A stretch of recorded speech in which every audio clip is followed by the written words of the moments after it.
What's up, everybody? Welcome to the Building Code. I'm Zach Witovich. And I'm Charley Birtwhistle. And today we have another in-person episode. We've got a string of these lately, and let me tell you, they're the best. They are the best, and we chose them for a reason because today is a huge episode in Building Code history. Today is episode number 200. Are you serious? We did it. We did it. Yeah. They said we couldn't do it. I think and we did it. A lot of you will remember when Zach and I became interim hosts. I think we still are technically interim hosts, but we never episode 200. We take off the interim host. We are the host. Okay, yeah. Say it live, and we'll release it, and then there's no going back. That's right. But for this special episode, we want to have some special guests. So today we have Heather and Stefan from Carlson Projects Incorporated in Lincoln, Nebraska. And we are very, very excited to have them. How are you guys doing? It's great. Good. I'm super pumped to be here. Hey, thank you. You're the real guest of honor. It's really exciting to have you both here for our 200. Two people for the 200th episode. Yeah, that's huge. That's so fantastic. many things just lining up. Yeah, Right. the script writers really got this one right. Yep. We feel honored. Well, we are honored to have you, and you came bearing gifts. We have, if you're watching on YouTube, we have a beautiful candle here, and you guys designed the scent yourself, Personal right? scent. The scent is incredible. We got candles, all sorts of swag laying around. So thank you guys very much for being Absolutely. so gracious. Absolutely. Yep. And did you say we got T-shirts as well? There are some T-shirts, Yeah. and we got some Buildertrend T-shirts over in the corner for you guys as Super well. excited. Just a little about that. swag exchange. Yep. Love it. Well, we're so excited, as we've said. You're local people here from Lincoln, Nebraska, as Charley already laid out. Well, tell us a little bit about your company. What do you guys do? Yeah, so Carlson Projects essentially changes the way people live. And we do that through Great tagline. roofing Love and remodeling. And that's really what we love to do, and that's what we're all about doing. So we just choose to do it through roofing and remodeling. So my dad started the company in '92. So he had me, built a house, and started a company all in the same year. Yeah, And so jam pack all the important things at once. That'll date me as far as Your mom had something to do with it. she had a lot to do with it. Don't forget the moms. Shout out the moms. But yeah, so he started the company then, and they have kind of been going. He started primarily in roofing, and realized we probably needed to do something in winter. And so, hey, let's start doing remodeling. So, and when I started with my dad, I really wanted to do the remodeling side. So that's kind of what I've kind of focused all my effort on. And so before it was kind of like 80% roofing, 20% remodeling. And now it's kind of flipped where it's about 70% remodeling, 30% roofing. So we've kind of tipped the scales a little bit, I guess. But yeah, that's what we do. That's awesome. And Heather, you are the marketing director, right? I am. So tell us a little bit more about how you got brought into the fold here. She's got more titles now too. So Yeah. That's how small business growing. is. Yeah.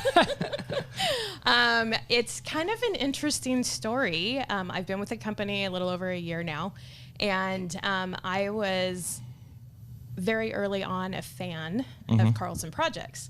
And I followed them on social media and loved everything that they did, loved their authenticity, loved their craftsmanship. Like, I loved everything about them. I had been a creative lifestyle blogger for about 10 years as also a stay-at-home mom. And so I am familiar with social media. I'm familiar with, marketing and stuff. But at that time, I was at home and a mom. And when they posted that they were looking for a marketing director, I was just like, I already love that. I had already fallen in love with them purely because of their social media and what they were willing to share out there. And so when I had the opportunity to jump onto the team, I took it and ran with it. And what was so awesome was that the minute I walked in the door, everything that I had felt from their social media was very evident the minute I walked in. Like, they were true to themselves, and I love the brand that they've built, and so it was very easy to come in and kind of take the reins and kind of run with it, and fall in love even more with the company. So That's Well, awesome. During the first interview, I was like, I told my brother also helps run the company with us, and I told my brother, I'm like, she's way overqualified. And I told her in this like the second interview, I think I'm like, we're not going to be able to pay you what you're worth, but you know, we can put you to work for sure if you want to work here. And so, and I didn't really very care lucky to have her because I loved Carlson Projects so much, and so I was just like, I don't care, pay me whatever you want. I just want to work with you. That's amazing. I can tell too how you are just genuinely like in love with everything they're doing. It's just like that is pretty rare. It's hard to find, you know, people who just like love their job and like the passion that comes out. So really, really awesome. Right. What are your guys' relationship like? How do you work together? I mean, I'm curious. We collaborate really well together. Mm-hmm. Yeah, I would say so. So when I started with my dad, he didn't have a website. Well, he kind of didn't really work. And so I was like, I'm going to get you into the kind of the 20th century, you know, or 21st century or whatever century it is. And then I started kind of doing social media. So if you go back in our social media, it's like Gen 1 GoPro, like bubble pictures. But I just knew it was important. And so I really tried to focus on, okay, how do we be the best at social media? And it was never like I was very good at it.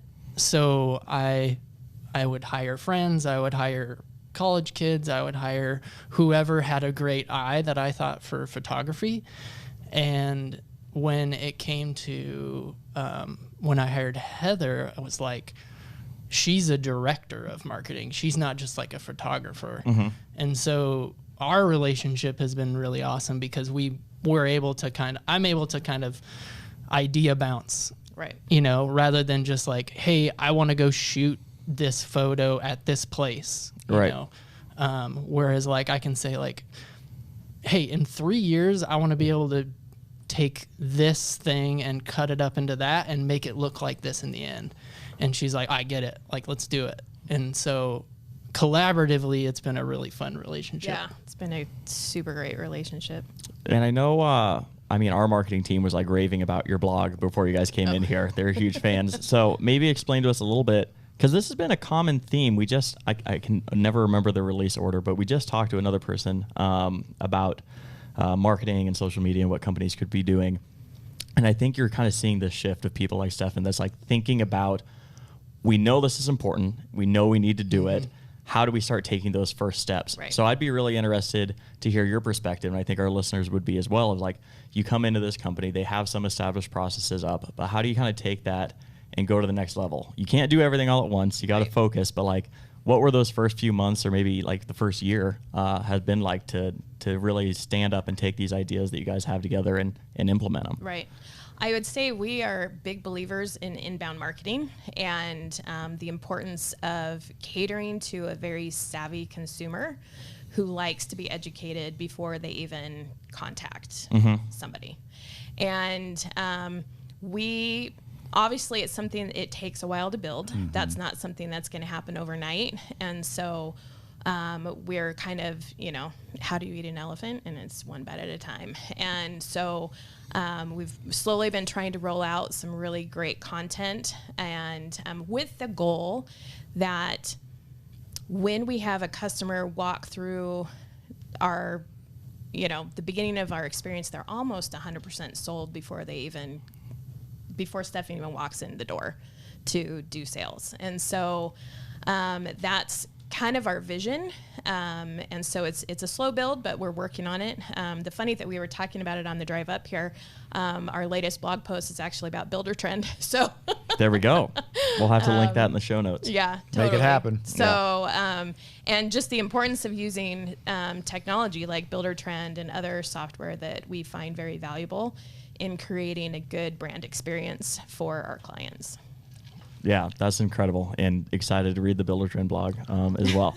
And I would say when she first started, like, it was very much my whole dream, I guess, was just like put as much content out there as possible, and hopefully it'll go The spray and pray method. Yeah. Right. Love that. And that's so, what I would do. Yeah. And so now having her, it's like, okay, let's be strategic because she's incredible at putting the content together, editing it, and getting it out quickly. It's like, okay, let's be strategic and actually think about this. Right. And like, maybe on a calendar basis, like, okay, we filmed this day at this time, and here's the 5 things that we want to get done, so we can actually like have a content plan. Yeah. know? Right.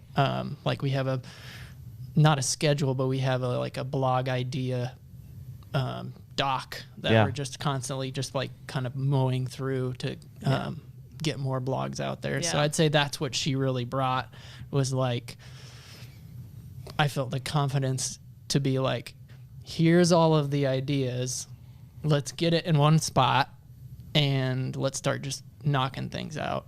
And I think that's really where the rubber met the road, I guess. Why did you guys decide now is the time to bring on someone for this? This is like an area I've talked to builders about personally. It's like, have you guys invested in marketing?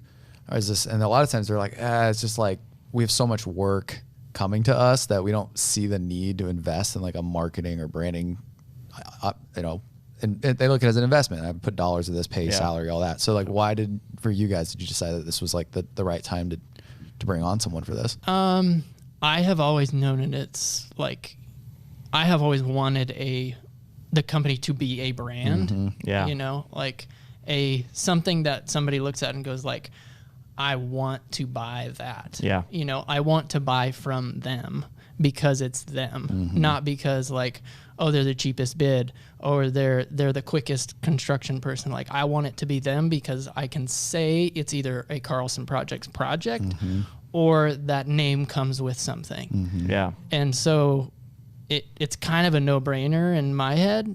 But I would see where a lot of builders are like, I got plenty of work to do, you know? And a lot of what I've tried to create in what I do is like, how do we kick out the clients that aren't necessarily the clients that we want? Like, how do we weed through those type of people without them even filling out a form on our website? You know? Yeah.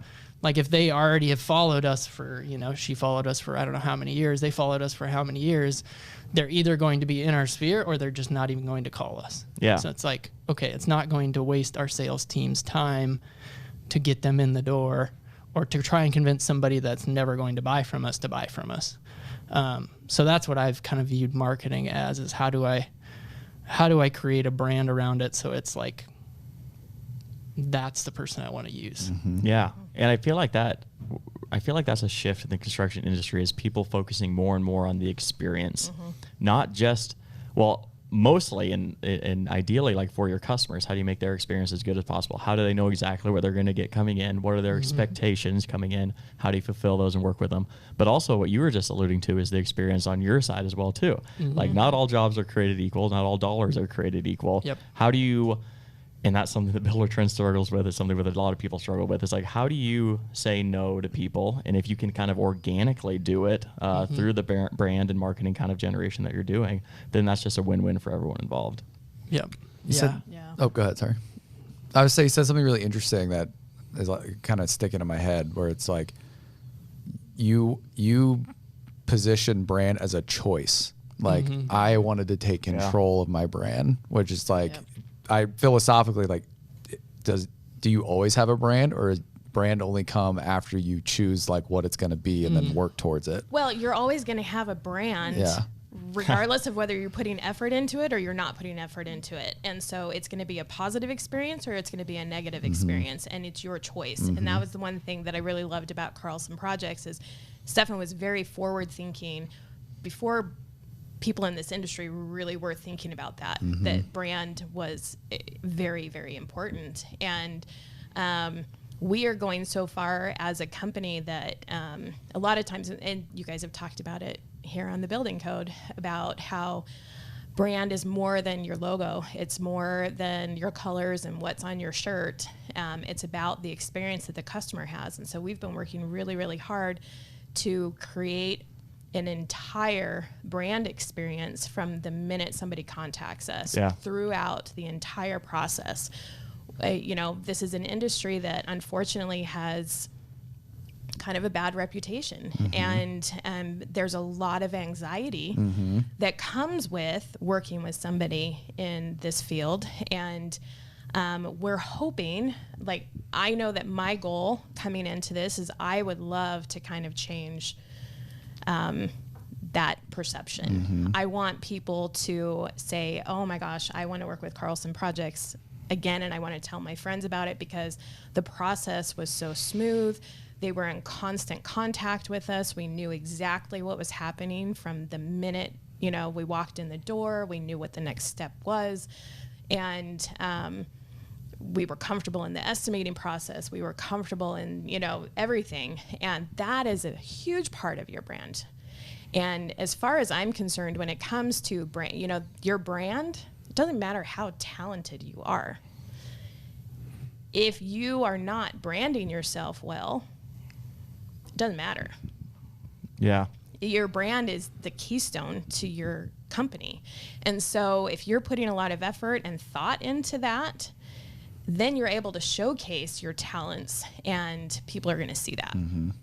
Gosh, I hope Courtney's in the studio right now, our brand champion, because she has to just be head over heels. I think she's like fist bumping in the corner. Yeah, I was gonna say our brand champion here at Buildertrend. You're just preaching to the choir right here. Yep. Well, it's almost like when you hear the word contract, you're like, sounds expensive. Used one car sounds salesman. expensive. Used car salesman.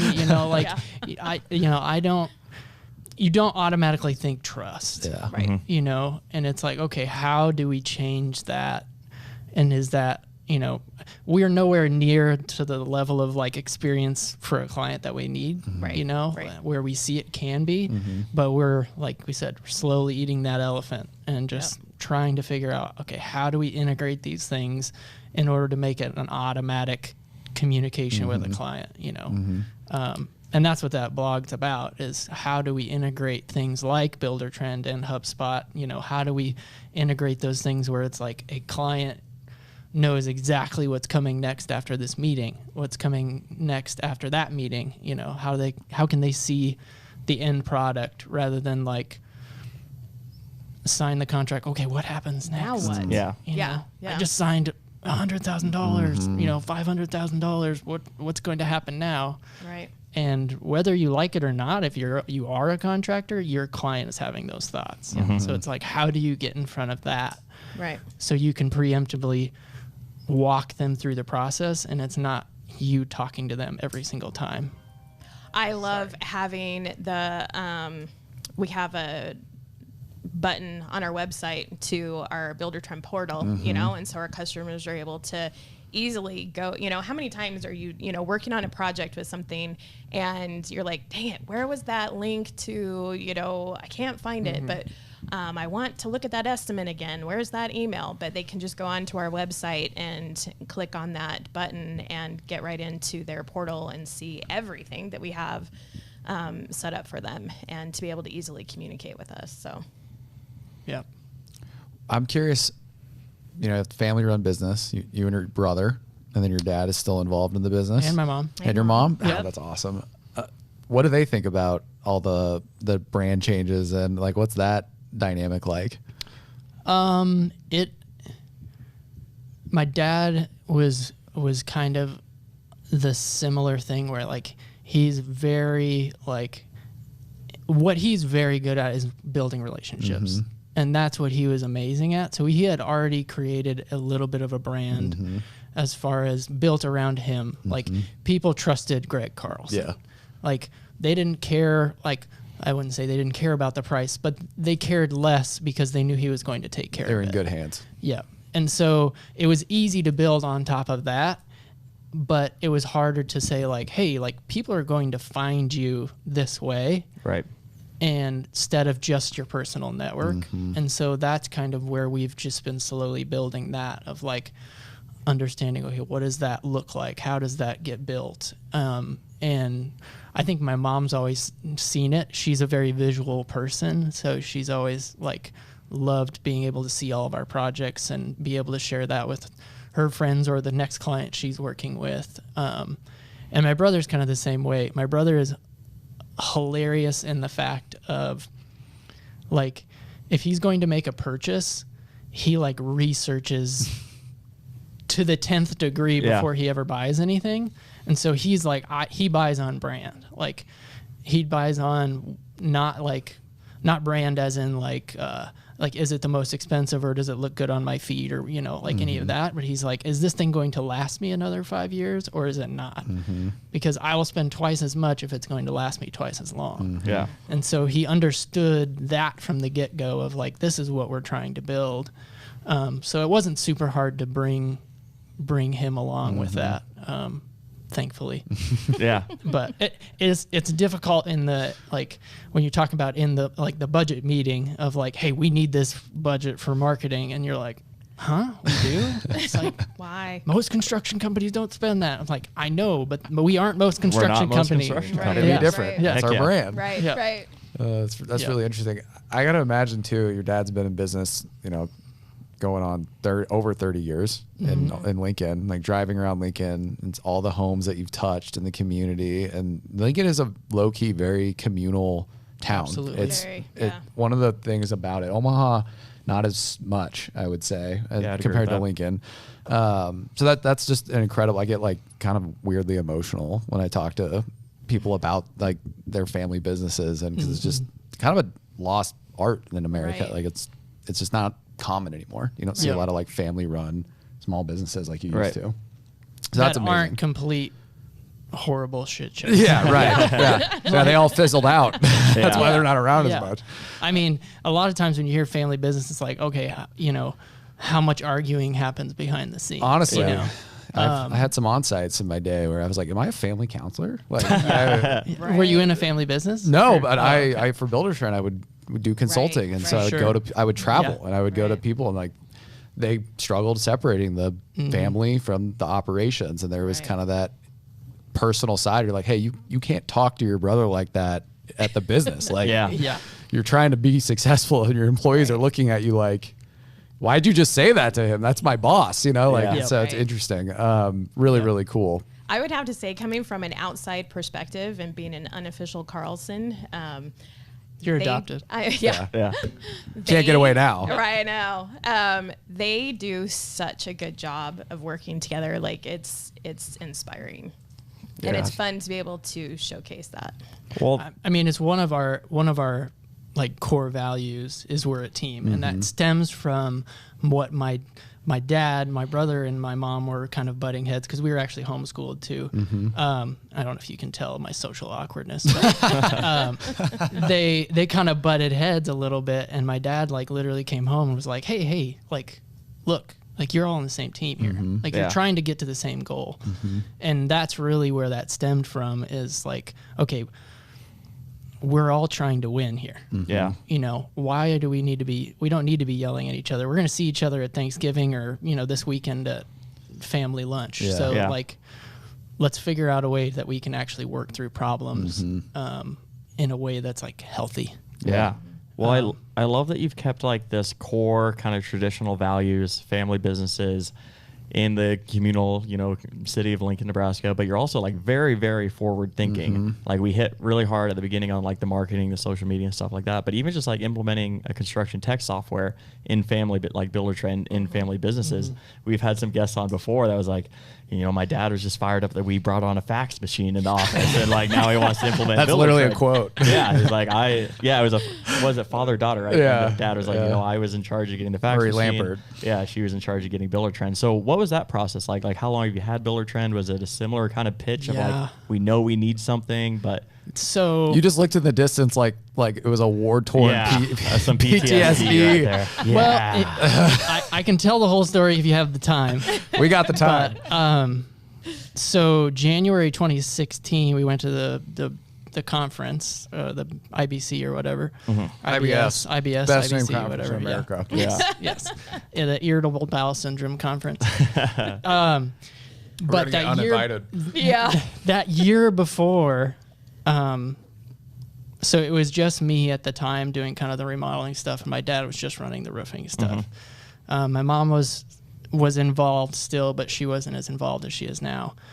And we had a project that it was just horrible. Client wanted all these changes. We had no way to track the changes. I thought I kept up with all of them.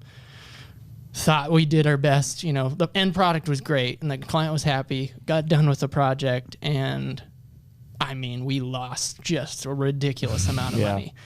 And I was just looking at my dad, I was like, there has to be some way that we can track these things. Yeah. Like there has to be a way. And at that time I was using 3 softwares to create an estimate for a client. Wow. And so we went to the conference or whatever, and we're hanging out in Las Vegas. We walked by this Buildertrend thing, and I was like, I wonder what that is. And I don't know if he still works here or not, but Andy McCarville was there. Big OG. And he was like, I was like, hey, does your software do anything with change orders? And he probably doesn't even remember it because he's probably sold so many people on software at this point. I have so much to say after this. I've got to tell you a story after this. But he goes, oh yeah, we have this super cool thing. He showed me how to do a change order on the software. And I was like, my dad wasn't with me. I was like, I'm sold. Whatever this costs is going to save any sort of money. Mm-hmm. So we literally bought it just for change orders. Yeah. Like that was literally the only reason why I wanted to get it. That's amazing. You know, it's really, I think you changed Andy McCarville's life in that meeting, because like there's an old wives' tale, I guess, legend on the floor. Andy McCarville is one of our original CSMs. He would always talk about change orders in his first meeting with customers, like no matter what. Like that is not in the scripts to like bring up change orders. Yeah. Right away. I think you're like the origin. I am like having this amazing moment of like, oh my God, that's why Andy McCarville always brought it up. Guys, I did it one time. It worked. It worked. He said it was worth way more. Yeah. That's so funny. That's amazing. Yeah. So that was 2016. Yeah. Yeah. Did you also know that we were based out of Nebraska? So that was the other funny thing. Yeah. He was like, I actually live in Lincoln. I'll come. He does. He still does. Yeah. He's like, I'll come and do your like intro with you. And we're like, sweet, awesome. Like it took us flying to Las Vegas to find this software. Right up the street. Yeah. You cannot make that up. That is amazing. Yeah. So that's how we bought it. And that's how we really wanted to use it, was because I was like, I didn't care about any other features at that point. Like 0%. I just wanted to be able to track if something happened. I didn't have to find a piece of paper, write down what the change would be, find the client, have them sign it, and it skyrocketed our change order rate. Yeah. Because I could actually track it. Yeah. So that's the whole origin. That's awesome. Do you guys use more than change orders now? Yes. Good. Great. Okay. Fantastic. Yeah. Just want to make sure. Yeah. So we actually use it for a lot. Great. So we use it for all of our guys' time clocks. We use it for all of our estimating, and then we have it integrated with our QuickBooks now too. So we're working on that integration. We're not 100% there yet. But so then when the guys clock in, it goes instantly into that. So we can see the costing happening right as it's going on. Receipts are going to go through there. Mm-hmm. You know, we use the calendar function, but more as like a guideline than like an actual. Sure. And we've integrated with HubSpot. Oh yeah. So one of our newest integrations. Yeah. Right. One of the first 128, huge fan. I think. Yeah. There you go. Yeah. That's amazing. Yeah. Are you using HubSpot for your marketing? We use it for a lot of stuff. Really? Yeah. Yeah. So. Yeah, you guys' timing is great because we just like got all this stuff kind of implemented. We've been working on for like the last year. We actually have been spying on you. I mean, that makes sense. The change order guy. Yeah, the change order guy. Like, you just follow that guy. Yeah. And you mentioned earlier in the interview that you have the like customer portal in your website, right? Mm-hmm. So anytime someone needs to go to log in, they just go right out to your guys' website instead of having to go through Buildertrend or anything like that, which is awesome. Mm-hmm. I wish 100% of our customers did that. That's just like, if you're talking brand and like client experience, like this is the one spot you need to go no matter what. Yep. I think, that's incredible. Yeah. How's this year looking for you guys? What have you looked for, like been your big goals for 2023? I'll let Heather answer first. Oh. I'll put you on the spot. Put me on the spot. Yeah. Our big goal, one of our big goals is we've been working really hard over the last year to kind of construct a great client experience. Mm-hmm. And And so we've been slowly working on that. And I would say, from my perspective, that's our biggest goal. And I think we're doing pretty good with that. Yeah, I would second that. I would say it would be easy to tell you, like, I want to sell $17 million worth of work, you know, that's a great goal. It's like, yeah, but that doesn't really do much for you. Mm-hmm. So I would say that is a huge goal, is like, okay, how do we build? I am drastically like focused on how do we build a client experience, mm-hmm. and that will scale our business automatically. Mm-hmm. Right. If every single client that walks through our door at the end of it, or 90% of our clients that walk through the door at the end of it, they're like, you have to work with Carlson Projects if you're doing anything, that will scale your business way bigger than all the marketing dollars you can spend. And so that's kind of what we are really trying to focus on, is change the stigma of contractor. Change that stigma and then give somebody like an actual experience. Right. And I would say we're not there yet, but it's always a work in progress. That's what we're trying to.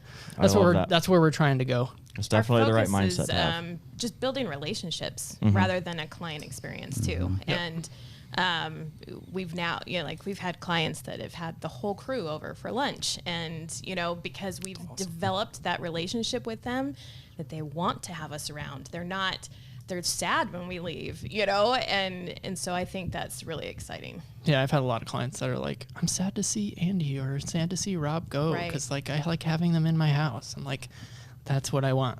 Yeah. Yep. We hire very slowly because it's like, I don't want just anybody in somebody's house, Yeah. I want somebody that's actually going to care about that client as a person, rather than just like, just getting my paycheck today. I'm going to put the tile in and, get the cabinet up, Right. It can be that some days. Sure. But, it's about way more than that, than just showing up and getting it done. And I would say that has probably hampered us from scaling, but it has built a culture within Carlson Projects of like, we take care of the client, So I would say that's our biggest goal we're trying to do. And then along with like getting all of our communication as internal communication really, really dialed in, and using the tools that we have to make sure it's concise. Mm-hmm. Yeah.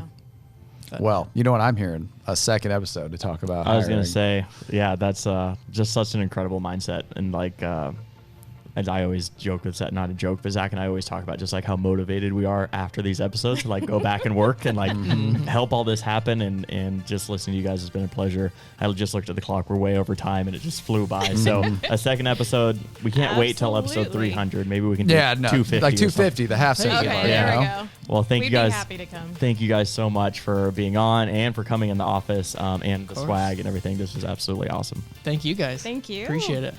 As always, make sure you guys remember to like, review, and subscribe. And until next time, I'm Charlie Burtwhistle. And I'm Zach Witovich. See you. Thanks for watching the video. Remember to subscribe to the YouTube channel for exclusive content brought to you by Buildertrend.